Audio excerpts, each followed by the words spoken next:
Hello everyone, my name is Alexa Rogowski and this presentation is on the subject of contaminated seafood, more specifically on the bioaccumulation of chemicals from ocean plastics. This first slide shows a picture taken by National Geographic illustrating the crazy amount of plastic found in newly identified fish nurseries. Here we see pieces of plastic, microplastics, as well as fibers and what looks like fishing line side by side with larval fish.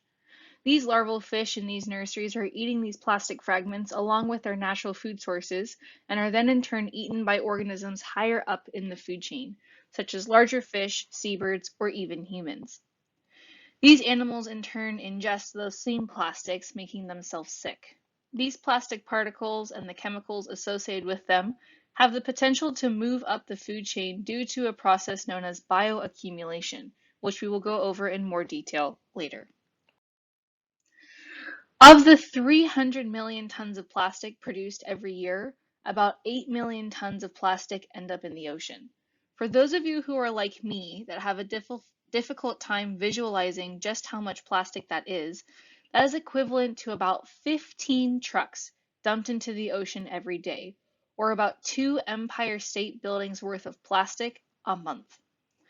Only about 9% of all the plastic ever made has been recycled, and only another 12% has been incinerated. The rest ends up in landfills or as litter in the natural environment, including the ocean. Floating plastics in the ocean are mainly comprised as two different types of plastics, polyethylene and polypropylene.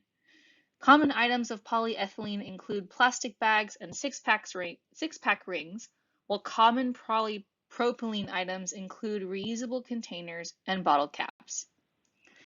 Plastic is a synthetic polymer produced from petroleum and has only been mass-produced since the 1950s.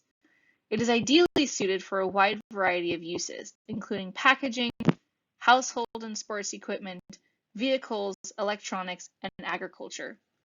A lot of clothes are also now made from synthetic materials such as acrylic, polyester, and nylon, all made from plastic.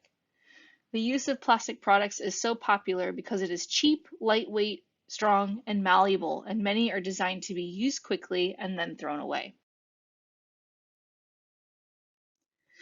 Unlike other products, plastic does not decompose. Instead, under the influence of solar UV radiation, wind, currents, and other natural factors, it breaks into smaller and smaller pieces. These pieces include fibers, beads, and microplastics such as the ones that you see here in this picture. Plastics and microplastics have been found all throughout the water column, even in remote waters all the way at the poles. Smaller plastic pieces have a higher surface area, allowing for more pollutants such as pesticides, dyes, and flame retardants to be absorbed by the plastic particles.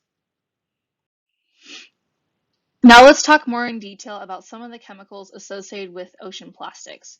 Persistent bioaccumulative and toxic chemicals, also known as PBTs, are the most toxic to humans and marine organisms.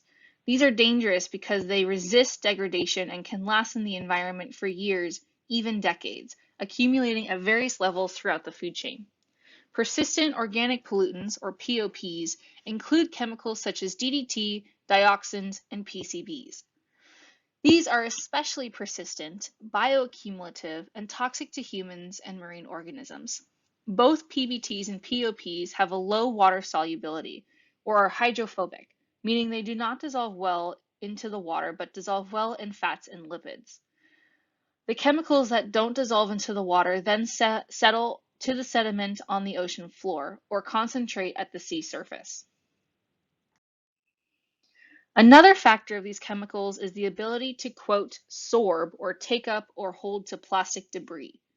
PBT chemicals are more likely to sorb to plastic fragments than other chemicals. As mentioned in an earlier slide, more fragmentation of plastic results in a higher surface area, which in turn allows for an increase in the concentration of sorbed PBTs.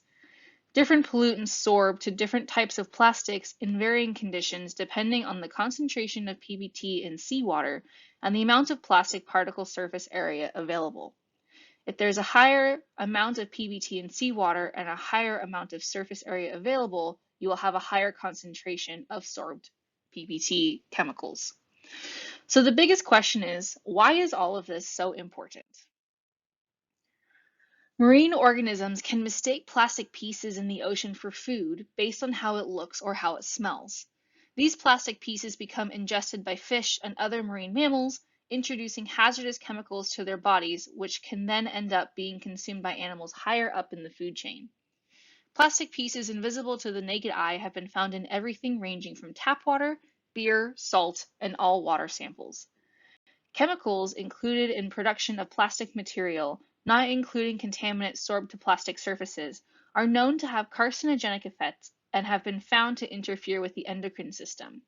This can cause developmental, reproductive, and immune disorders in both humans and in wildlife. Probably one of the most important factors in regards to contaminated seafood is the concept of bioaccumulation. This illustration provides an example of how ocean plastics and their chemicals accumulate throughout the food chain through this process, eventually ending up in the human digestive system. Here we see pieces of plastic in the ocean, which are then taken up by plankton and zooplankton, which are then eaten by smaller fish, then larger fish, and then end up in the human digestive system. So what exactly is bioaccumulation? Bioaccumulation is the process by which contaminants concentrate and magnify as it moves up the food chain from one organism to another. Even at low concentrations, PBTs and POPs can still magnify, leading to toxic effects at higher trophic levels. The high lipid solubility, or the attraction to fats and oils, of PBTs and POPs allows them to both pass through cell membranes and to bioaccumulate in the fatty tissues of living organisms.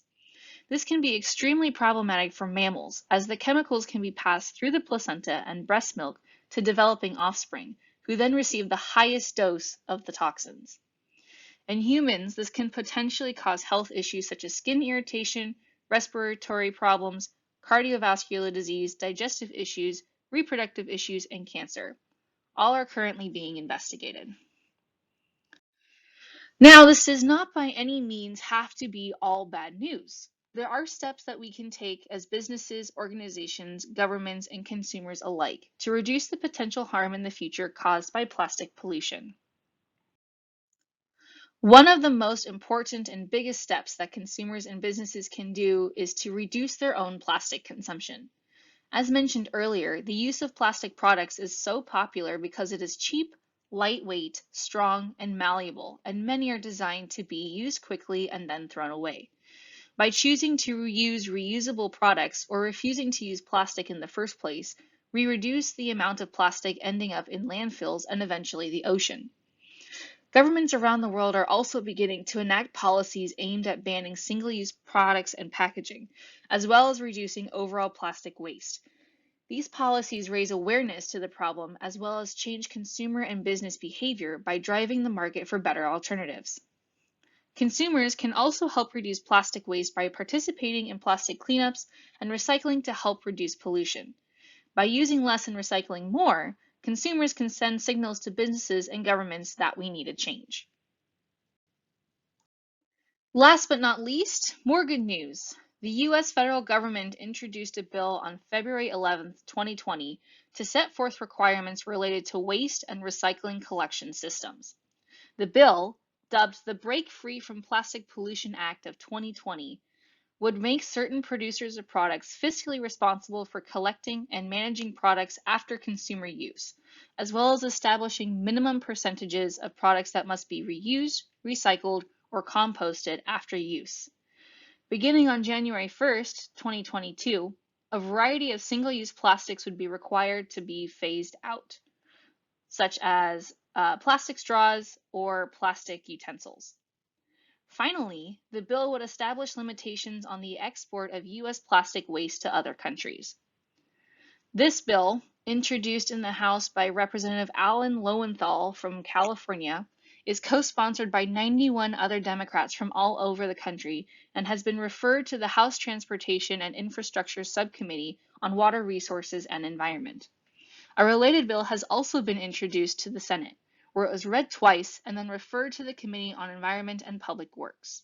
If you want to learn more about this bill, you're more than welcome to check it out by copying and pasting the link on the screen above. And that is all that I have for you today on contaminated seafood, specifically on the bioaccumulation of chemicals from ocean plastics. I hope you enjoyed it. If you have any questions, feel free to ask in the discussion. Thank you, and have a great rest of your week.